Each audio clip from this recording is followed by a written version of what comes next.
முதல் வணக்கம் நேயர்களுக்கு இனிய காலை வணக்கம்.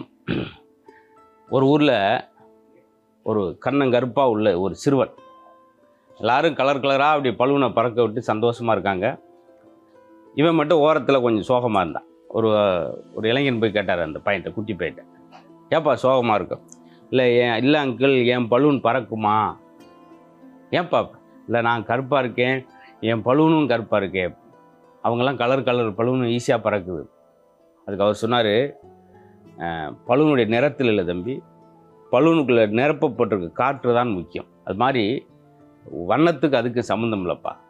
ஒவ்வொரு மனுஷனுக்குள்ளேயும் ஒரு ஆற்றல் இருக்கும், திறமை இருக்கும்.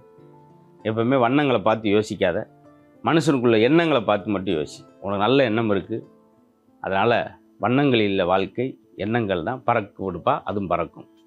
இது மாதிரி தான் ஒவ்வொரு ஆளும் எதுகிட்ட இருந்து வேணாலும் கற்றுக்கலாம் சார். ஒரு முனிவர்கிட்ட போய் ஒருத்தர் கேட்குறேன், நான் கற்றுக்கிறதுக்கு வயசு இருக்கா? வயசு கிடையாது, எந்த வயசுலையும் கற்றுக்கலாம், யார்கிட்ட வேணாலும் கற்றுக்கலாம். அவனு ஒரு கழுது அங்கே போகுது, பார்த்தீங்களா?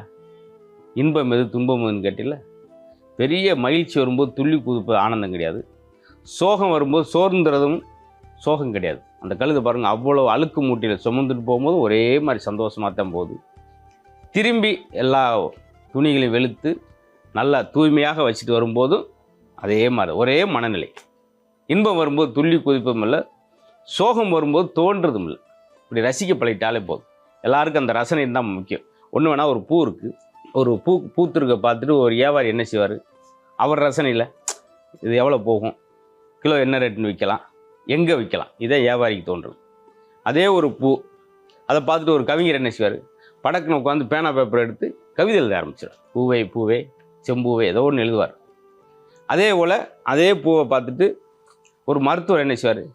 இதில் என்ன மருத்துவம் உண்டு பண்ணலாம், இந்த கஷாயம் எதுக்கு சரியாக இருக்கும், இந்த பூ அரைச்சா எந்த நோயை கூடப்படுத்தும். அவர் இப்படி ஒவ்வொரு ஆளும் ஒரு மாதிரி சார். ஒரே பூ தான், அதை ரசிப்பு பண்டு என்ன செய்யும், அதில் தேன் எடுக்கும். அது மாதிரி ஒவ்வொரு ஆளுக்கு ஒரு மன்னர் இருந்தார்.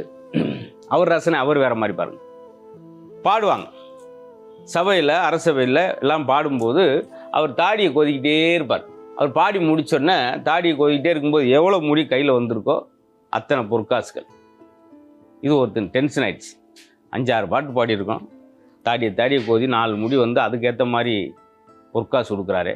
அவன் கேட்டேன், ஐயா ஒரு சின்ன மாற்றம் செய்வா, நானே பாடிட்டு உங்கள் தாடியை நானே கோதவா அப்படின்னா. என்ன அர்த்தம்? மொத்தமாக பிடிங்கிட்டு போயிடுவேன்.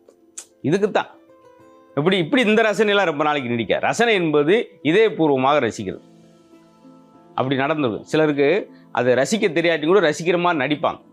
இதே மாதிரி இன்னொரு அரசர் என்ன செஞ்சார்? அவர் இசை நாணம் கிடையாது, பாடுவாங்க. இசை நாணம் தெரிஞ்சவர் அந்த ரூமில் உட்காந்துருப்பார். இசை அறிவு உள்ளவர் அந்த ரூமில் உட்காந்துருப்பார். இவர் விரல்ல இருந்து ஒரு நூல் கட்டிட்டு அந்த ரூமில் உட்காந்துருப்பார். இவர் பாட நல்லா இருக்குன்னா அவர் உள்ளேருந்து அந்த நூலை இழுப்பார். இழுத்தாருன்னா அவர் வெரி குட் அருமை பிரமாதம் அப்படின்பார். அவங்க நூலை இழுக்கலைன்னா பேசாமல் இருப்பார். சுமார் தான். திடீர்னு இருங்க நூல் அந்து வச்சு அப்படின்னு இருக்கார். இப்படித்தான் இந்த குருட்டு விஷயம் என்னைக்கு இருந்து வெளிப்படும். நம்ம ரசிக்கலாம் ஒரே மாதிரி எப்பவுமே இருக்காது.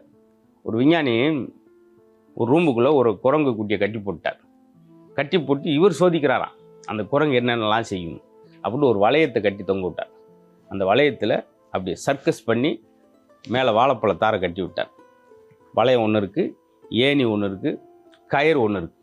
3ஐயும் கட்டிட்டு அவர் கண்டுபிடிக்கிறார். வாழைப்பழம் மேலே கட்டியிருக்கோம்.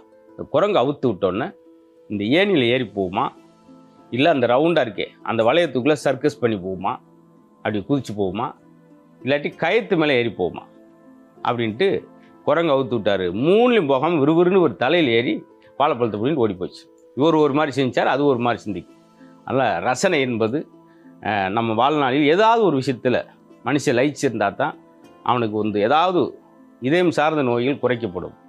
இசை சொன்னோம் பார்த்தீங்களா, இசையில் ஒவ்வொரு ராகத்திற்கும் ஒரு நோயை குணப்படுத்துகிற உண்மையான அறிவியல் பூர்வமான உண்மை உண்டு. ஒவ்வொரு ராகத்துக்கும் நோயை சரி பண்ணுறது. அதுதான் இசை பாருங்கள், இறைவனுக்கே இசை பிடிக்கும். அது மாதிரி படிப்பதில் இல்லை இசையை ரசிப்பதில் ஏதோ ஒரு வகையில் அவங்களோட பொழுதுபோக்கை செலவழித்தோம்னா மனிதனுக்கு 5 ஆண்டு காலம் 6 ஆண்டு காலம் அதிகம்ன்றாங்க. அதனால் எல்லாத்தையும் ரசிப்போம், வாழ்க்கையை நேசிப்போம். மீண்டும் சந்திப்போம்.